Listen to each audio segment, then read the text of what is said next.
Once again, your tournament champion in dramatic interpretation from Downers Grove South, Kyle Akerman.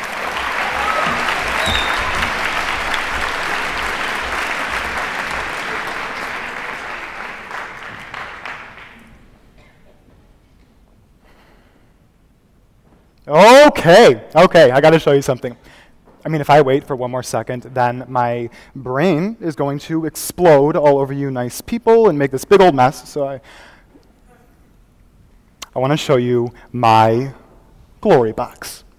Now, in this glory box, I'm going to put the hundreds of times that I was called like a sissy or a faggot growing up as a kid. Okay.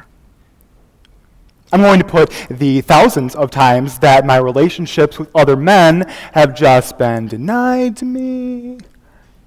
I'm going to put in this glory box the zillions of feelings related to the fact that since my relationship with Alistair isn't acknowledged by my country, that we may be forced to leave our home in the United States.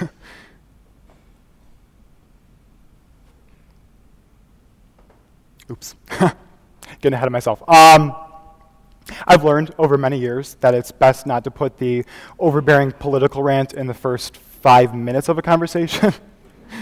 No, it's much better to wait for at least one good joke and perhaps some cheerful nudity. There isn't one among us who can refute feeling rejected or ostracized in our past. However, we can be confident that along with this rejection comes the negating presence that we hold in the hearts of our loved ones at home. However, in his one-man play, performance artist Tim Miller argues that this is one of the many rights which has been denied to the gay community. He's forced to wonder under his terms, after living a life under the debilitating terms of everyone else. The Glory Box by Tim Miller. Recently, I helped my mother move her hope chest into her New England home. You know, it's this big old cedar thing, heavy as a bank safe. Hope chest. Okay, when I was a kid, I took these words literally. I thought that they referred to an actual part of the body behind the sternum and to the left of the heart. I imagined that this was the place where we could put all the things that we hope for, you know, our goals and ambitions. Alistair informed me that his mother didn't have a hope chest. No. But she did have the Aussie equivalent, a glory box. Since meeting in London in 1994, Alistair and I have flung ourselves all over this world in hopes of trying to find some way to make a life together, you know. Here in the future, I'm in U.S. Customs. I've quickly breezed my way through the U.S. Citizens Gate after getting off this plane from Sydney, and I am waiting for Alistair to get through the slowly moving foreign nationals line, which hasn't moved in like, a week. But I look down at my passport, and I look up at him, and I think to myself, this is crazy. I mean, why can't I just toss it to him there in line and share it with him like I share my life and my bed? Why can't I invite him to share my citizenship with me? This is what every straight person can do. Just get married, get a green card, and share their country with the person that they love. But since I can't share my country, I am forced to watch my boyfriend of 7 years looking scared to death as he just clutches his Australian passport over his... I start thinking back to Bozeman, Montana. I am crossing the street and 2 men in a pickup truck pull up beside me and roll down the window. There's a gun rack in the back. So I know what's coming. What's coming are some Fs, like fruit, fairy, freak, faggot.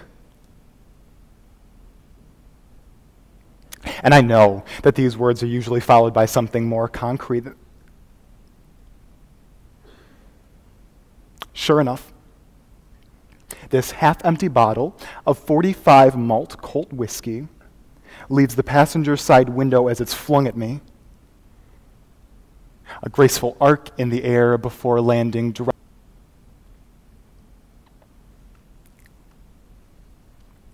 My hand is red now, from this hot blood just dripping down my arm. Oh, it's not too bad though, 4, maybe 5 stitches tops. I just hope that the guns stay in the gun rack. And the men lost interest in me. It's almost as if they could see Alistair's hand in mine.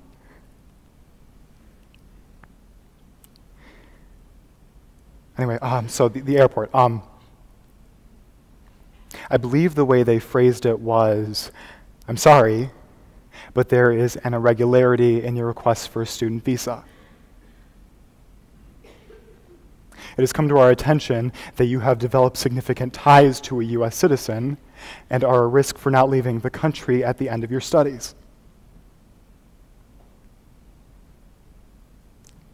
Therefore, you are being denied your visa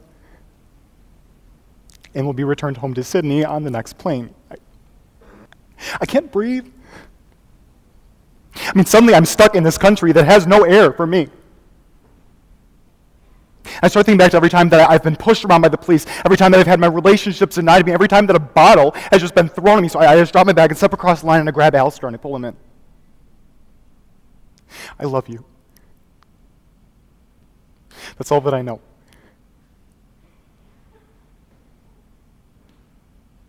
The female security officer at our terminal regards this with annoyance as she glares at us.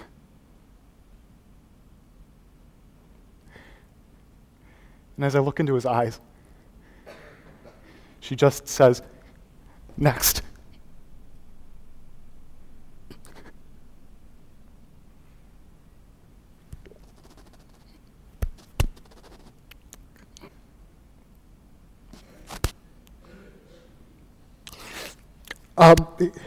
There's one more thing in that hope,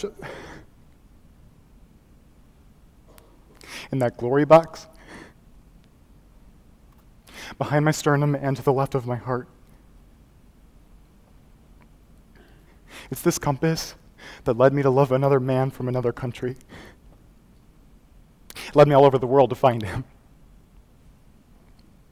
I want to use this compass to help me find a place where 2 men or 2 women can come together and pledge their lives, their dreams, their hopes, ambitions, their bodies. I don't want to have to leave my country to find this place. I want to use this compass